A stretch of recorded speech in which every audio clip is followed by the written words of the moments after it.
¿Qué tal? ¿Cómo está?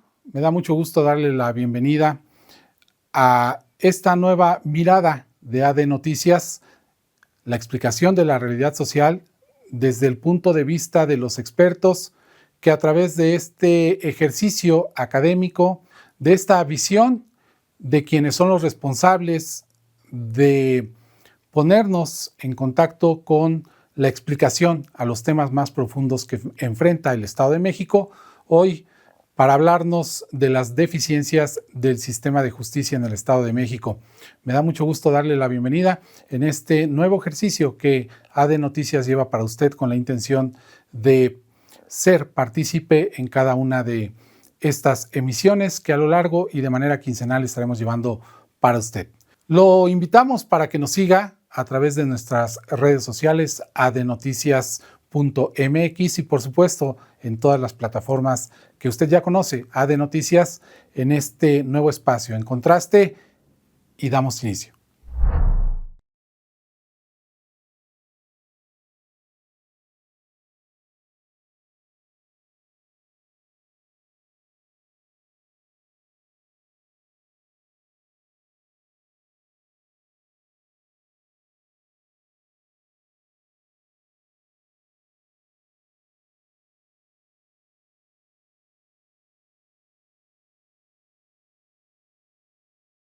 El tema, quiero aclarar y quiero presentarlo, fue puesto a disposición de las instituciones involucradas con el planteamiento que esta semana llevamos a cabo, que es justamente entender por qué es ineficiente la justicia en el Estado de México. Esta sería la primera postura con la que abordaríamos un engranaje de salida, si les parece bien. Invitamos tanto a las autoridades del Poder Judicial del Estado de México como de la propia Fiscalía de Justicia de la entidad, así como esferas del ámbito privado que por alguna razón no aceptaron estar con nosotros. Para este ejercicio creemos que tenemos ya el visto bueno de la ciudadanía que va a avalar en el resultado de este primer ejercicio con la experiencia que creo que desde los diferentes ámbitos ustedes nos pueden aportar. Entonces, si les parece bien, en una primera respuesta de salida, 5 planteamientos, los mismos para nuestros 4 invitadas e invitados, yo plantearía con ustedes esta pregunta inicial. Si le parece bien, doctor Martín, empezamos ahora de derecha a izquierda. Y bueno, la pregunta ¿es ineficiente el sistema de justicia en el Estado de México? Sí, bueno, antes que nada no soy doctor, soy todavía maestro. Martín, bueno, tal vez tendríamos que empezar por definir qué entendemos por eficiencia en la justicia. Hay indicadores, desde luego, internacionales que tienen una percepción de eficiencia dependiendo, por ejemplo, del número de juzgadores por cada 100,000 habitantes, ¿no? En América Latina, México es un país de los que tiene menos jueces por cada 100,000 habitantes. Tienen mucho más, por ejemplo, Chile o tiene más Argentina, ¿no? Eso sería, digamos, de entrada una cuestión cuantitativa. Pero cualitativamente, y eso para mí sería la mayor preocupación, para mí la justicia es ineficiente cuando deja de cumplir realmente con esa función sustantiva, cuando realmente no se procura justicia. Pongo un ejemplo así breve para no ampliarme tanto. En el año 2008 hubo una reforma constitucional al sistema de justicia mexicano importantísima, ¿no? Estamos hablando de la introducción de los juicios orales al sistema mexicano. Bueno, una de las razones por las cuales se creó esa reforma fue para despresurizar los centros carcelarios, ¿verdad? Si habláramos de una forma de medir el éxito de esa reforma, tendríamos que empezar por revisar las cifras actuales de la población carcelaria en el Estado de México. Y resulta que lejos de aliviarlo, existió una reforma regresiva absolutamente, desde mi punto de vista, al artículo 19 constitucional, en la cual se estableció un catálogo de delitos que ameritaban prisión preventiva justificada.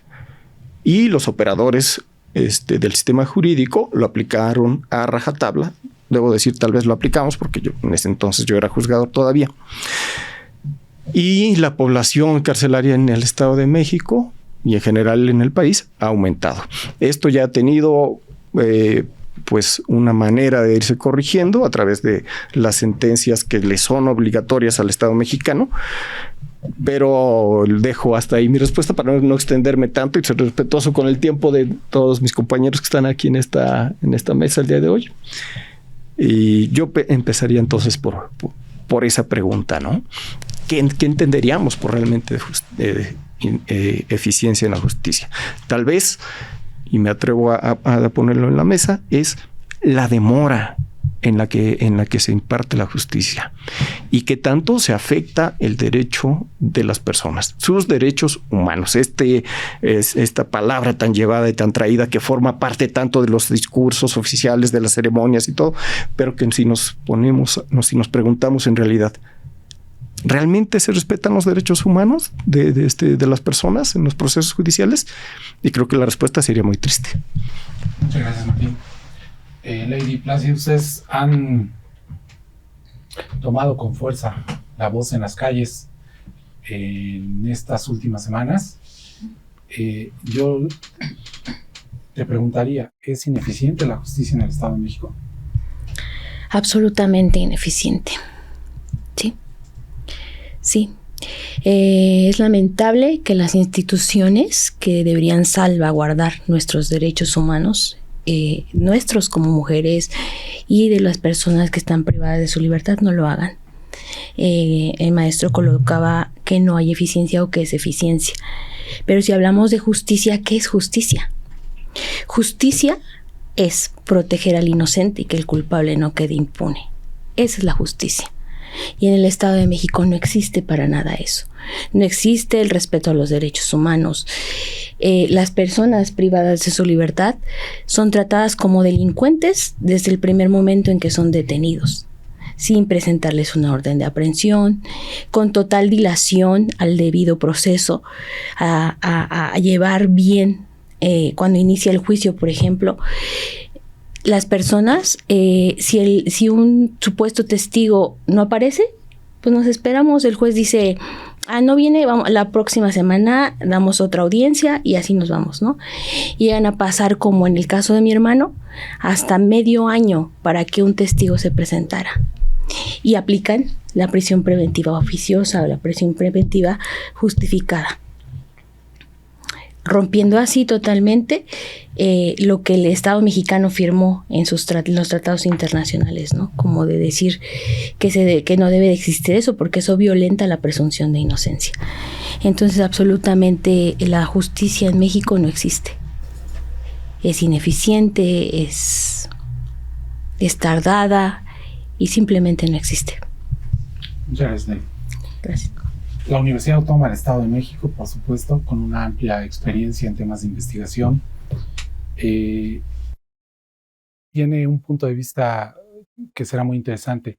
Yo le preguntaría, doctora Cristina, con toda esta experiencia que usted suma no solamente desde las áreas de investigación, sino conoce perfectamente bien, ha sido parte justamente de tratar de entender desde su experiencia profesional, docente, académica, y ha sido también parte de instituciones importantes como el propio Poder Judicial del Estado de México. Entonces, con esta visión, yo le haría la misma pregunta. ¿Considera usted que es ineficiente la justicia en el Estado de México? Gracias, totalmente de acuerdo con quien me antecedió en la palabra, con ambos, con el maestro Martín, con Lady, que efectivamente, pues primero tendríamos que entender qué es eficacia. Y como bien lo dijo el maestro Martín, no tenemos eficacia en el Poder Judicial y lo peor, ni siquiera eficiencia. porque, como bien lo dice él, tenemos el número de jueces que deberíamos de tener por el número de pobladores, no es suficiente y eso hace ineficaz. Y bien, los dos han comentado que la justicia lenta no es justicia. No podemos tener procesados con más de 17 años en prisión sin haber sido juzgados después de una reforma del 2008. Analizando justamente las estadísticas de INEGI de 2022, nos habla todavía de un rubro que nos dice averiguaciones previas y carpetas de investigación. Y dices, wow, si desde el 2008 hay una reforma en donde ya no se manejan las averiguaciones previas, estamos dándonos cuenta que en la estadística nos está hablando que desde el 2008 para acá todavía hay justicia rezagada, hablando de averiguaciones previas, no de carpetas de investigación. Entonces, la justicia no solamente la vamos a ver desde que llega al juez, la vemos desde la procuración. Con las reformas justamente del 2008, a quien se le da toda esa fortaleza donde va a descansar el éxito de una carpeta de investigación para concluir en una sentencia condenatoria donde efectivamente se castigue el delito y no haya todo ese tiempo de impunidad, es desde que se inicia la investigación. Las policías, se les dio muchas facultades a la policía de investigación, y ahí vemos los errores. Por eso es que después se caen, o por eso es que después hay tanta gente sin que a la fecha pueda haber tenido resuelto su proceso, conforme las estadísticas de INEGI, que nos dice que habla todavía de averiguaciones previas, cuando ya deberían de ser carpetas de investigación. Entonces nos damos cuenta que la justicia es ineficaz, ineficiente, en donde es a puertas cerradas. Ahorita pasábamos por la fiscalía y vemos que han levantado unas rejas enormes para no ser una institución de puertas abiertas. Tal vez para justificar su trabajo, no lo sé. Se tiene conocimiento de la impunidad que hay desde ahí, desde que si a una persona le roban su bolsa al querer ingresar a iniciar su carpeta de investigación, necesito una identificación. Me robaron la bolsa y van todas mis identificaciones. Pues vayas entonces a conseguir una constancia de vecindad por parte de su delegado para que pueda entrar a denunciar. Y una denuncia de un robo de una bicicleta puede tardarse ahí toda la mañana. La gente ya no cree en las instituciones. Y si vemos las estadísticas que tenemos en credibilidad de las instituciones, la policía municipal es la primera que tiene el número más alto en falta de credibilidad. Después sigue las otras policías de investigación, fiscalías, Poder Judicial. En primer lugar, lo ocupan los políticos, después las policías. Y así hasta terminar en las autoridades que son ahora, que es la Marina, que es la que tiene más credibilidad. Pero las instituciones que tenemos nosotros cerca para ir a denunciar, eso hace que haya impunidad. Entonces, no solamente es en el Poder Judicial, sino desde que se inicia. Las policías no están capacitadas, ministerios públicos no están capacitados, policías de investigación no están capacitados, los juzgados no juzgan con perspectiva de género, y así nos podemos seguir. Entonces hay mucha impunidad y eso significa que la justicia no es eficiente. Muchas gracias, Cristina.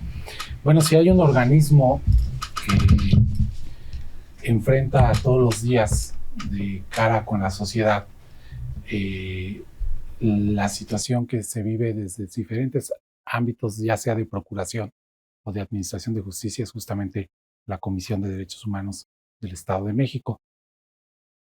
Es una visión muy interesante porque el tema en los últimos años, quizás en la última década, el tema de derechos humanos ha cobrado vital importancia en el actuar de nuestras autoridades y de nuestras instituciones. Y en ese sentido haría la misma pregunta, Luis Antonio, si nos puedes dar tu punto de vista. ¿Es ineficiente la justicia en el Estado de México? Muchas gracias. Bueno, en este tema puse atención en lo que decían mis compañeros.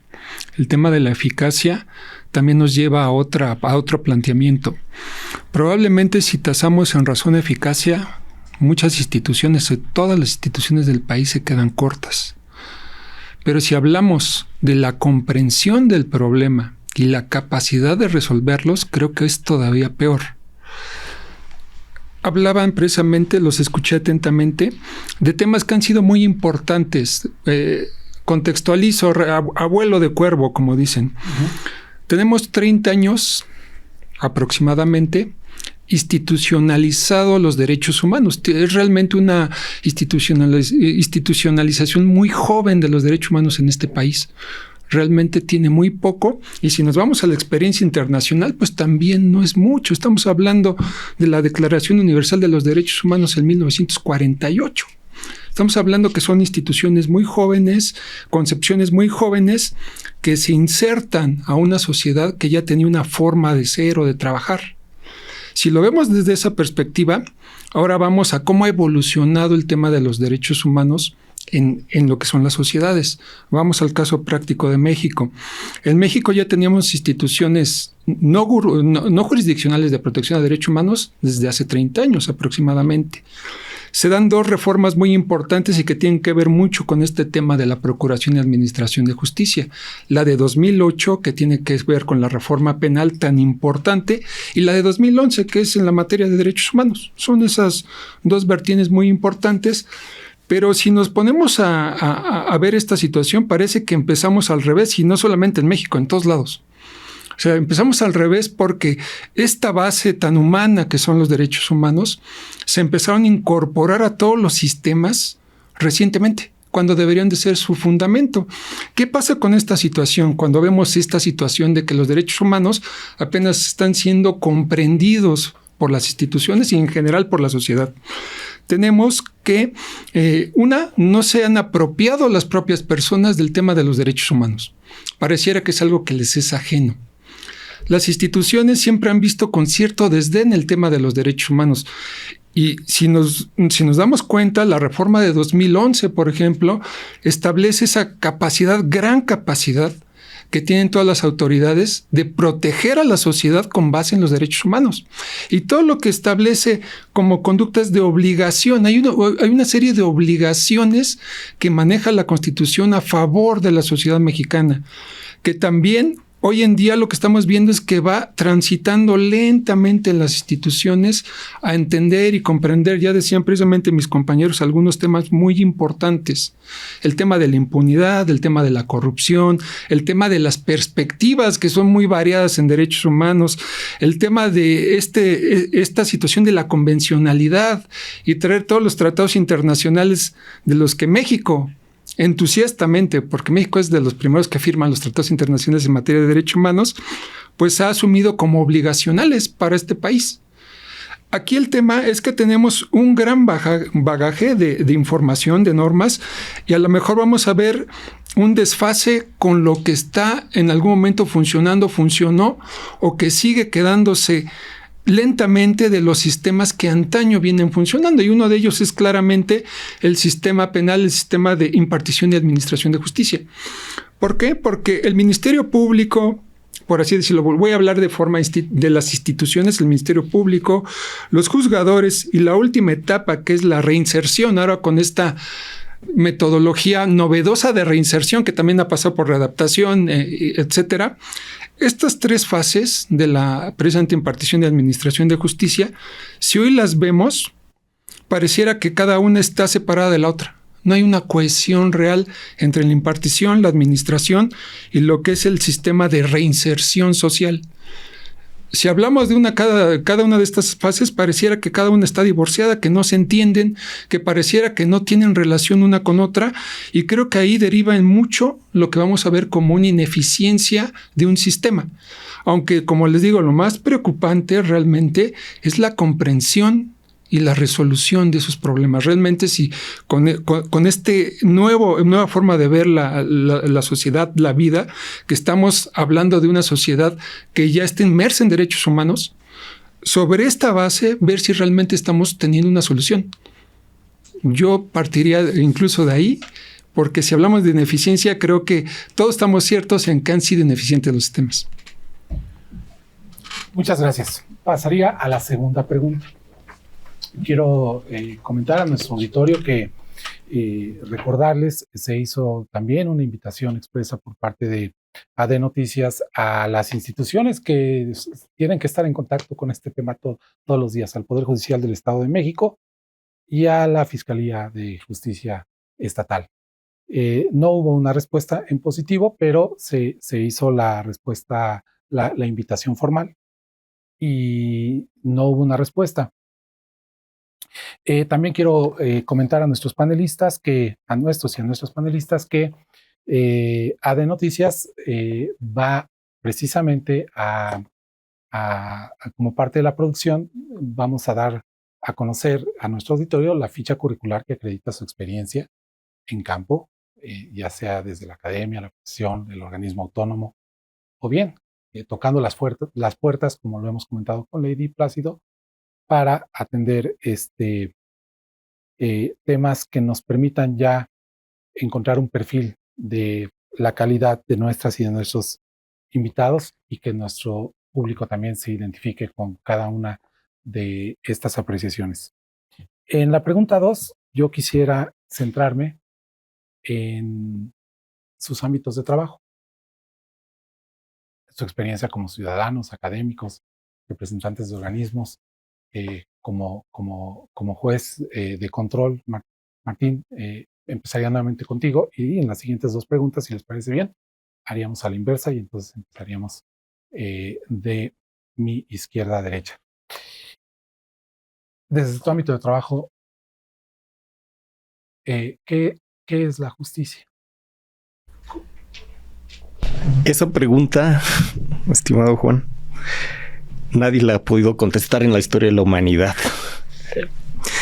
Recordamos a Poncio Pilatos cuando decía, antes de enjuiciar a Jesús, que para él ese hombre era justo, pero que él le entregaba su destino al tribunal hebreo, al Sanedrín, y se lavó las manos. La justicia, Juan, es un anhelo humano. Es algo que perseguimos, es algo muy difícil de conceptualizar, pero es algo que podemos intuir. Todos sabemos que incluso lo que es legal no es justo, ¿no?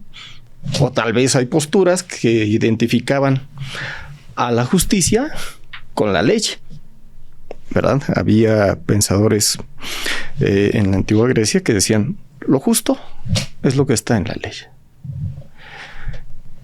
La filosofía, desde luego, la filosofía del derecho también, pues se ha esforzado en alcanzar esa respuesta. Por ahí Kant, por ejemplo, Immanuel Kant, nos decía que lo justo es lo que trata de alcanzar la dignidad. Pero eso nada más te lleva a otra pregunta. Pero bueno, eso sería un poquito desde la perspectiva de la historia del pensamiento. Yo creo que para alguien que está necesitado de justicia es que se tome en cuenta tus necesidades y que acorde con esas necesidades recibas una determinación de aquel que está obligado a dártela. Yo creo que la justicia consiste en que se tomen en cuenta las condiciones particulares de cada persona, los antecedentes del caso, las pruebas que desfilaron en un juicio, para emitir una sentencia que pueda conciliar tanto ese anhelo como lo que está escrito en la ley. Y viéndolo así, nos decía Lady hace un rato, tiene un familiar que está preso desde hace 11 años. Definitivamente no puede ser justo que alguien pase tanto tiempo sin recibir una sentencia. No es justo que, por ejemplo, alguien que... voy a citar aquí un ejemplo que es muy actual. Un delito que está todos los días, todos los jueces lo tienen. El abuso sexual. Suena fuerte, ¿no? Las palabras pesan mucho. Abuso sexual, que pudiéramos entender pues como una actitud totalmente intromisiva, violatoria de la integridad de una mujer o hasta de un hombre. No, eso se llama violación. Un abuso sexual ahora puede ser un tocamiento. Pues bueno, ese tocamiento indebido puede alcanzar una penalidad que va de 8 a 12 años. Y nos preguntamos ahí, ¿es justo?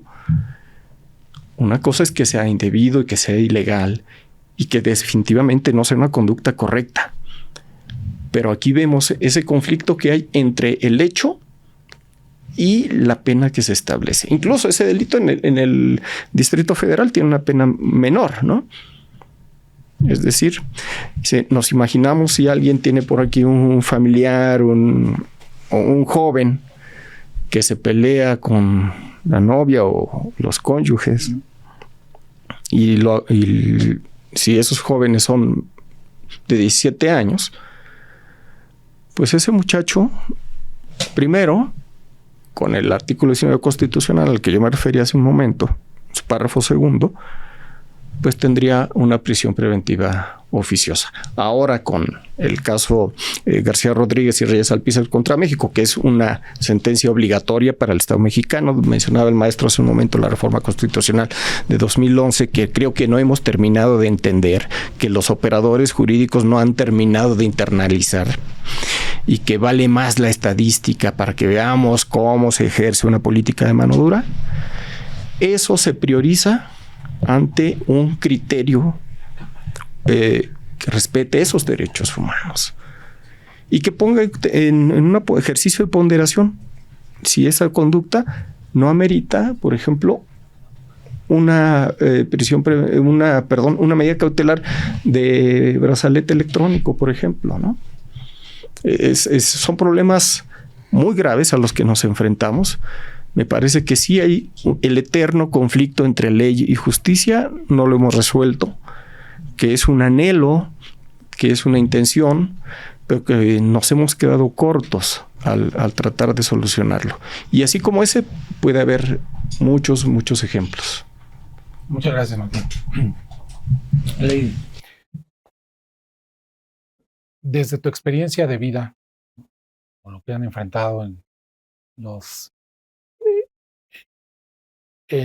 las acciones que están directamente relacionadas con los sistemas penitenciarios del Estado de México y la experiencia del colectivo al enfrentar este tema, yo te hago la misma pregunta. ¿Qué es la justicia? Pues yo hace un momento lo coloqué, ¿no? Que es de acuerdo a la ley, ¿qué es lo justo? O de acuerdo a lo que está escrito, ¿no? En una constitución, en un código de procedimientos penales, en algo escrito. La justicia es proteger al inocente y que el culpable no quede impune. Y desde mi punto de vista, la justicia aquí tiene un precio, entonces esa justicia no debería costarnos a nadie, ¿no? Es simplemente alguien cometió un delito y hasta decir pagarlo es algo que me pesa a mí decir, porque es lo que buscamos, la punitividad, o sea, decir, pues tú mereces un castigo porque te robaste un chicle y te lo mereces. Pero ¿con qué calidad moral yo voy a juzgar a una persona solo porque se robó un chicle? O sea, a veces nos ponemos como en el nivel de somos Dios, y sobre todo los jueces del Estado de México, con todo respeto para usted que ejerció ese puesto en un momento de su vida, pero se ponen en esa calidad y desde su privilegio castigan, pero no castigan el delito, porque ya lo veíamos desde un principio que no hay pruebas y que desde un principio hay una violación a todo lo que es correcto. Desde el Ministerio Público que te detiene sin una orden de aprehensión, que es el mismo torturador y que después todavía se atreve a ir a tu juicio a decir que tú secuestraste o que tú mataste o que tú hiciste. Entonces eso no es justo. Que que quien te detuvo vaya y te acusa ahí frente al juez, y aún el juez, sabiendo, escuchando que fue quien te torturó, no diga, pues en este momento usted no puede participar en este juicio. Haga el favor de salir de la sala, o voy a emitir, no sé, voy a hacer que se solicite que usted, una investigación donde se aclare que usted torturó o no torturó a esta persona. Entonces desde ahí vemos, ¿no?, que se juzga desde el privilegio, desde lo que ellos nunca han vivido. un juez que vive en una colonia donde tiene alberca, donde tiene todos los servicios que le pueda ofrecer su dinero, pero no desde una colonia donde las personas trabajan y por trabajar están sucias de sus ropas. No sabe eso no lo puede comprender. Entonces eso no es justo, estamos en un desequilibrio total. Desde el privilegio y desde quienes no gozamos de los privilegios, desde quienes nos levantamos muy temprano para ganarnos la vida, hasta quienes solamente estiraron la mano cuando eran jóvenes. Entonces eso es totalmente una situación que nos lleva pues a una desigualdad total, y desde esa desigualdad, desde ese no entender, es como se ha juzgado a las personas. Y justo no aplica el sentido de mirar, ¿no? Porque para los jueces es muy fácil decir que cuentes con un señalamiento directo y digan, con ese señalamiento vamos a juzgar, porque está el señalamiento. Pero ese señalamiento no hay pruebas, no hay nada más lo que una persona con dichos contradictorios ha dicho.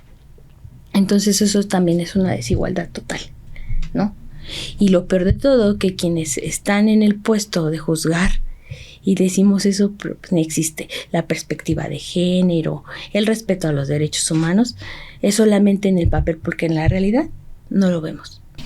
Doctora Cristina, usted, por su ámbito de trabajo, tiene la posibilidad de estar dentro y fuera de lo que se vive en el ámbito de la justicia vista desde diferentes sectores. Ya hablábamos antes de iniciar este espacio, ¿no? De cómo en algún punto llegan a converger otros elementos, como pueden ser otros campos de estudio, ¿no? Como puede ser la psicología, la sociología, el propio derecho. Entonces, con esta experiencia y con todas las investigaciones que usted ha llevado a cabo, le haría la misma pregunta. ¿Qué es para usted la justicia? Bueno, pues iniciaría igual con lo que nos enseñaron desde que entramos a la Facultad de Derecho, que decía Ulpiano: justicia es darle a cada quien lo que le corresponde. Tan complicado es que no se entiende, como bien lo dice Lady, y qué triste y lamentable que se tenga esa percepción de la justicia. Se ha politizado tanto esto que hablamos de un derecho penal del enemigo, cuando hemos pasado por diferentes fases, como el derecho penal de acto, de actor y del enemigo, y llegamos al punto de legislar.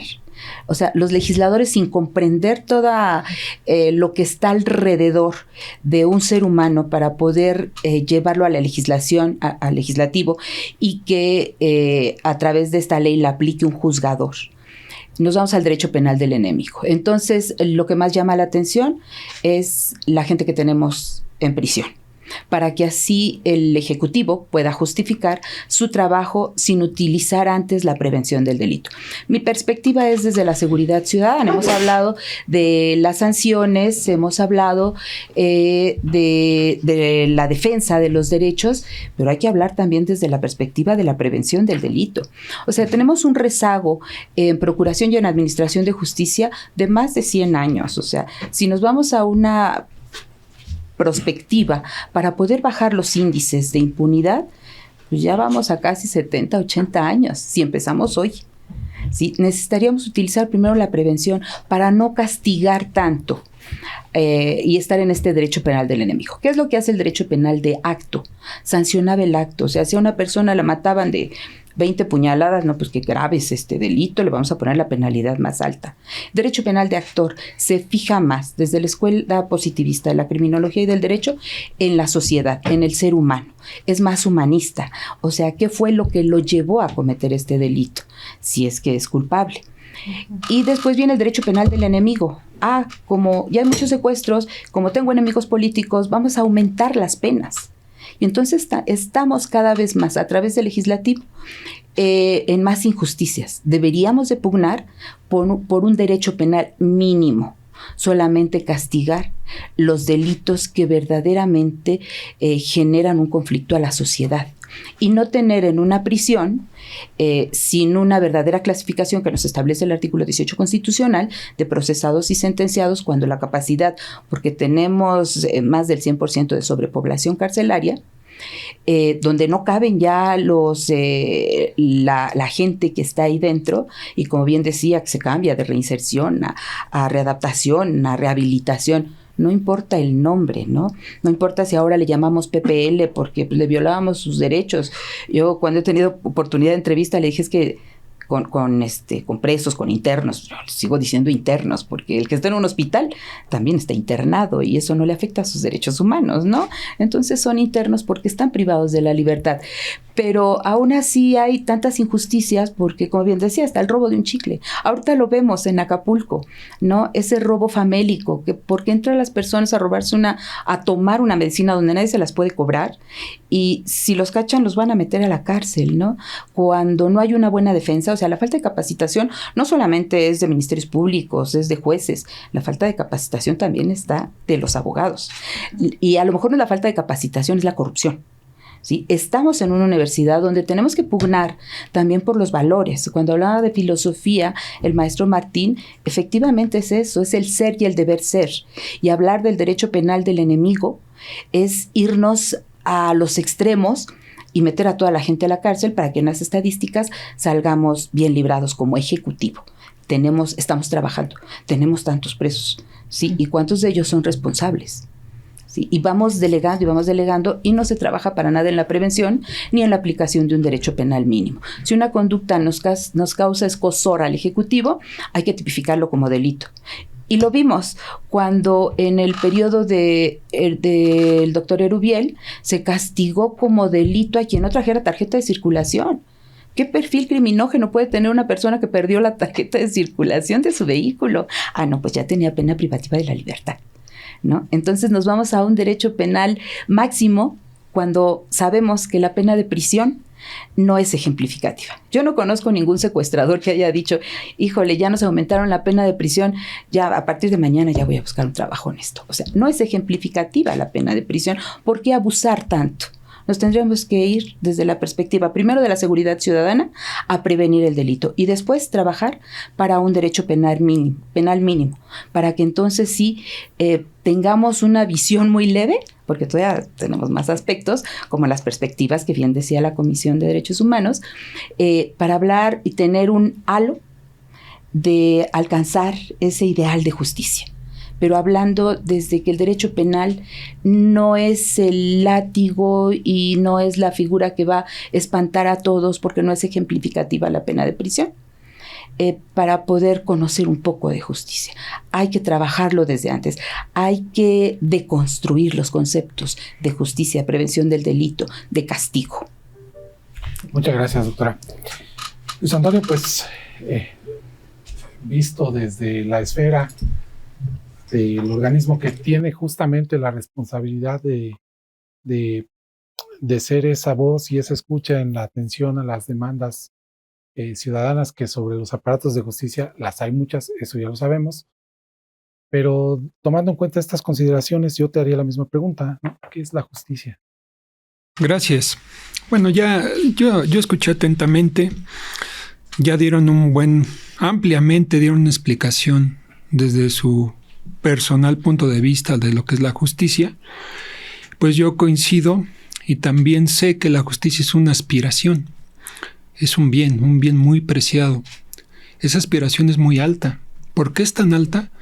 Porque si es justicia, compone, soluciona, concilia. Realmente a eso vamos con la justicia. La justicia es ese valor tan abstracto pero tan valioso que nos hace ver que si se lleva a cabo, logra un gran beneficio social. Y estamos hablando desde que la sociedad es sociedad, que aspiracionalmente se han puesto precisamente con base en muchos sistemas e instituciones, pues en manos de mucha gente que se considera de la mejor o que tiene los mejores aspectos humanos para que se encargue del tema de la justicia. Si lo vemos también desde el derecho internacional de los derechos humanos, ese es uno de los grandes temas que ha traído desde siempre lo que es precisamente todos los mecanismos del sistema universal y regional. Traen el tema como punta de lanza muy importante porque prácticamente iniciamos con ello, con el acceso a la justicia, para poder realmente tener una cohesión social que pudiéramos hablar de que los derechos humanos son prácticos y sirven y solucionan. Pero si lo vemos desde un punto de vista personal, aquí, incluso también con lo que es la experiencia que nos han dado organismos como la Comisión de Derechos Humanos, vemos una situación que hay que contextualizar. Para nosotros, o al menos yo que ya llevo cierto tiempo, la verdad me he sentido satisfecho y me ha gustado, me ha encantado estar en este organismo, sabemos que ese análisis de contexto tiene que ver con la sociedad en la que estamos. Se los voy a plantear de forma muy sencilla porque si nos vamos a términos de justicia, pues podemos hablar de lo que dice el derecho, de lo que dicen las instituciones, pero vámonos a ejemplos prácticos que ya incluso los dijo también nuestra compañera porque lo está viviendo. Si nosotros nos vamos al tema de justicia, creo que cada uno de nosotros sabemos lo que es bueno y malo. El tema de lo bueno y lo malo en algunas sociedades como la mexicana es que nos hacemos maniqueos. O sea, como que tendemos a decir algo es bueno y algo es malo. Dividimos a la persona, dividimos el ser humano. Decimos, hizo algo bueno y hizo algo malo. Pero lo tenemos con todo y que puede ser una visión que nos puede acortar porque todos somos buenos y malos. Realmente todas las personas tenemos cosas buenas y cosas malas. Nos vamos a dar cuenta que si tomamos partido por una de ellas siempre vamos a estar fragmentados. Esa es la palabra correcta, nos fragmentamos. Porque como les decía, somos buenos y malos. Pero sobre esta situación que tenemos como personas, también hay que ver cómo esto colisiona con las instituciones y los sistemas. ¿Por qué colisiona? Porque en algún momento, y vuelvo a lo que somos como personas, sabemos perfectamente lo que no debemos de hacer. Decía un ejemplo muy sencillo, robar un chicle sabemos que no lo tenemos que hacer y que probablemente traiga una consecuencia. Pero el tema, y bien lo ilustraba la compañera, es el contexto. O sea, ¿qué llevó a una persona a robarse un chicle? Pareciera que es una situación muy frívola, pero hay algo que motivó a esa persona a hacerlo. Y precisamente sobre esta situación, la persona está perfectamente consciente de lo que hizo bien y de lo que hizo mal. Es más, si quiere entender una persona los derechos humanos, simplemente basa desde su perspectiva, desde su experiencia, de lo que ha vivido. Él sabe que es bueno y malo y ahí va a encontrar los derechos humanos. No necesitan, porque luego lo que ha sido el diálogo es que no comprenden, es que no conocen sus derechos humanos. Claro que los conocemos. Cada uno de nosotros, sin saber, sin ponerle la etiqueta, sabemos que es un derecho humano, lo vivimos, estamos a diario viviéndolo. Pero precisamente en este gran y complejo sistema en el que también hay desigualdades, yo también coincido, ese es un tema muy importante, estamos en un sistema desigual, un sistema que discrimina, que tiene falta de oportunidades, porque eso lo hemos visto, claro que va a colisionar el tema de la justicia y va a resultar un tema que queda corto y que no nos gusta. O sea, hablamos de justicia y este es un tema incómodo porque decimos, es que ¿cuándo vamos a lograr la justicia? ¿Por qué? Porque sabemos que en una sociedad como la de nosotros confluyen estas situaciones. Pero aquí, precisamente con todo, yo sí le veo, y no porque sea ingenuo, siempre hay una esperanza en ese sentido. Y la esperanza es porque los derechos humanos son conquistas sociales. Es decir, si nos vamos a desde que la sociedad es sociedad, sabemos que costó sangre, costó mucho, costó lucha. Cada derecho humano que hoy en día existe, hablando de la justicia en concreto, costó mucho porque le costó a mucha gente que hoy a lo mejor no tiene nombre o que lo tiene, le costó mucho trabajo lograr que se pudiera hablar hoy en día de eso. Y eso es lo importante de los derechos humanos, que podemos hablar de temas como este. Pese a que sabemos que hay muchas deficiencias, sabemos que está ahí. Y sabemos que es una aspiración y sobre todo una realidad que ha costado y que ya llegamos a un punto en el que lo tenemos reconocido para nosotros. Realmente está reconocido. Aquí el gran tema es poder contextualizarlo, y la verdad la gran labor de toda sociedad, academia, autoridades, es contextualizarlo sobre lo que está viviendo la persona. porque la persona puede tener un velo o puede tener una situación desde cuestiones de ignorancia, miseria, que por desgracia existe en nuestro país, cuestiones de poca preparación, que no quiere decir exclusivamente que eso que sea un factor, pero claro está que hay gente que creció de una forma muy diferente a otra que ha tenido todo. Y si nosotros podemos cohesionar eso, va a ser a través de un contexto. Tenemos que contextualizar lo que está pasando. Y si lo contextualizamos, claro está que vamos a comprender cuál es el problema. Aquí el gran tema es que lo comprenda a quien se le dio esa facultad. Y bien lo decía la compañera, esa facultad se le dio a alguien que llega a tener un nivel que es correcto, es un nivel que es una persona que tiene la capacidad de decidir porque tiene los argumentos, pero lo tiene que hacer bien. Lo tiene que hacer con argumentos no solamente que tienen que ver con lo jurídico, tienen que ver con lo humano. Y ese ha sido el gran problema ahora, regresando al tema de los derechos humanos, congeniarlo.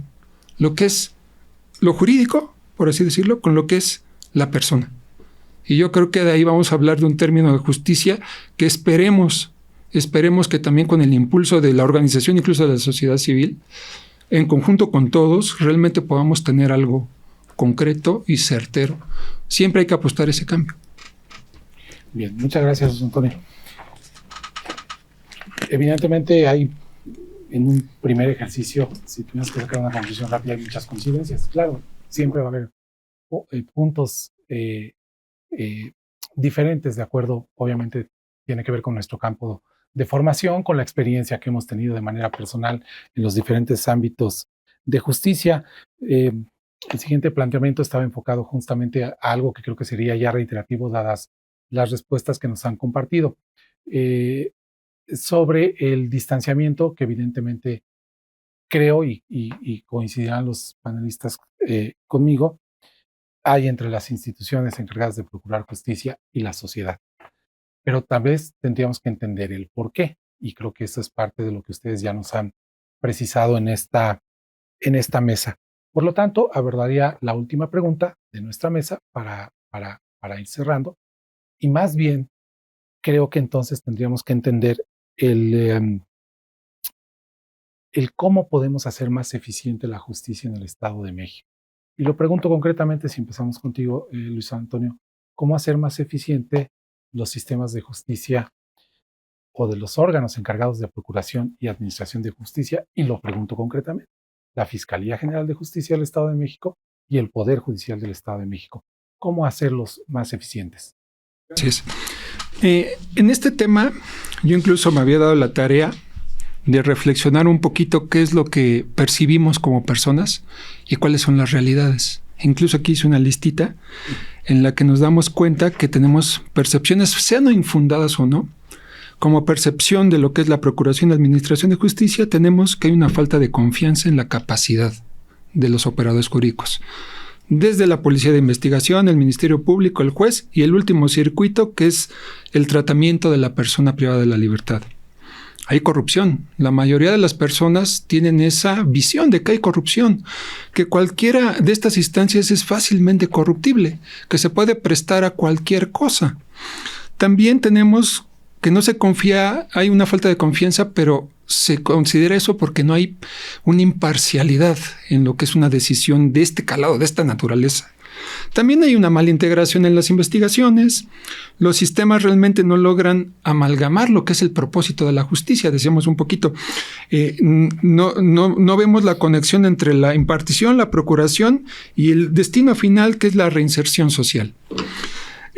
Creemos que los sistemas no son buenos. Incluso el sistema ha tenido elementos o argumentos o armas desde 2008 o 2011 que han pasado por estas grandes reformas, pero hoy en día no se logra tener esa visión de lo que es la presunción de inocencia contra la presunción de culpabilidad, que se supone que eso ya deberíamos de tenerlo resuelto.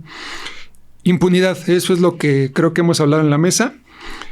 El sistema de investigación del delito es tan deficiente que por lo regular, cuando se tiene un circuito rápido, por así decirlo, en un proceso, en un procedimiento, desde el procedimiento hasta el proceso y hasta la sentencia y la parte final de la reinserción, siempre vamos a ver que por lo regular es por flagrancia. Es decir, vemos que hay una escasa investigación desde el inicio de un delito. Por lo regular se va por la fácil del sistema.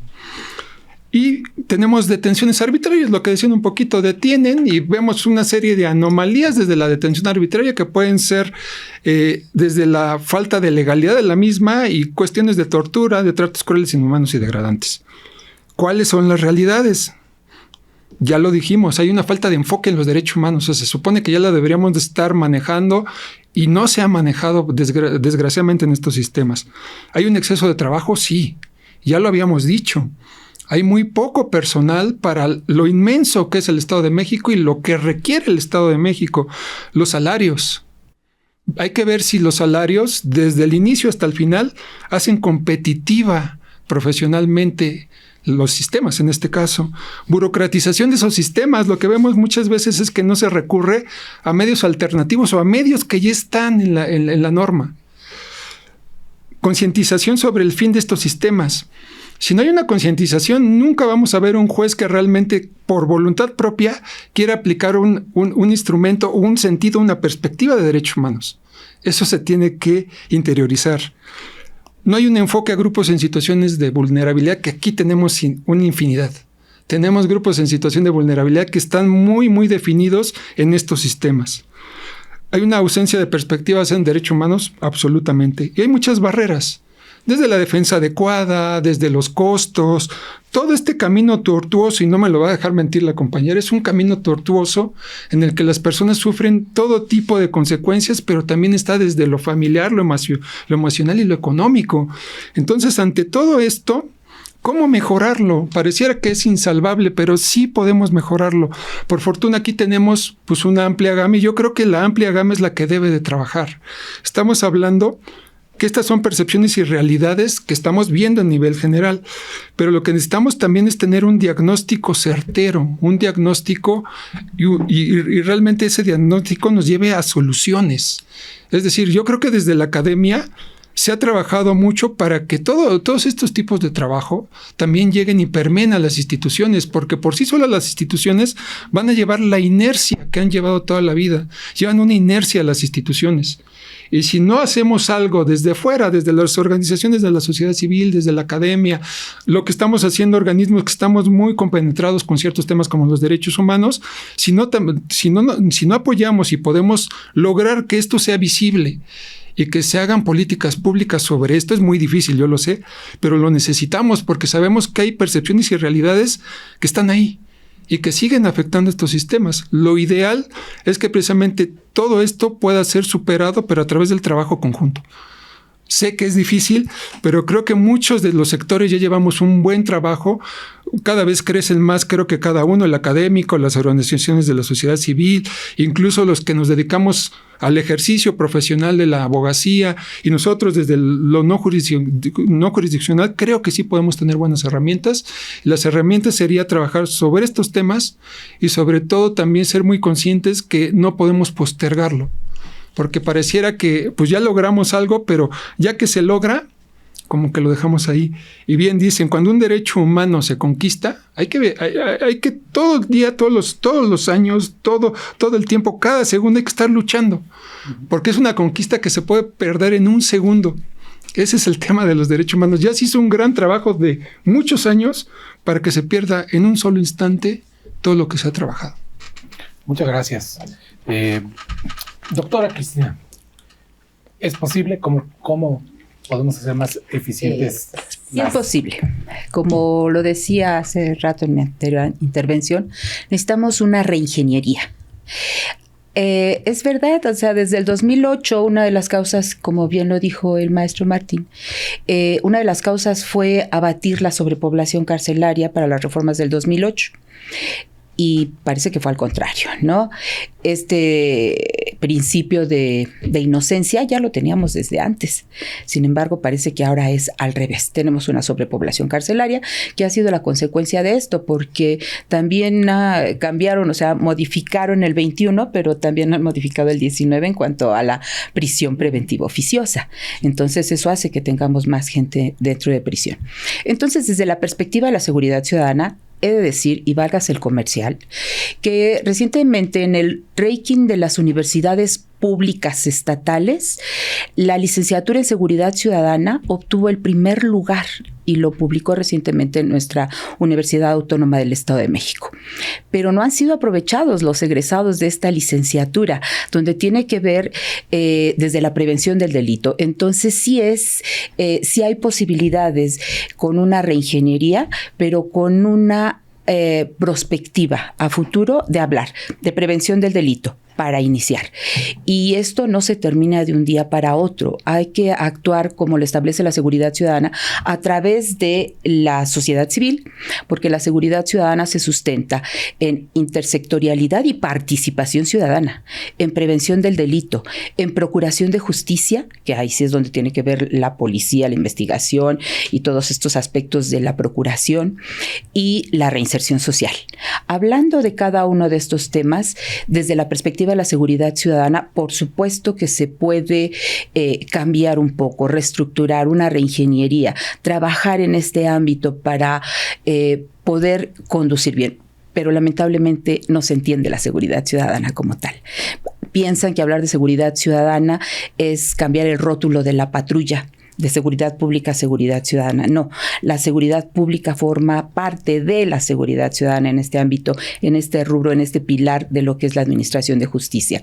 La seguridad ciudadana es más amplia toda vez o más amplia que la criminología.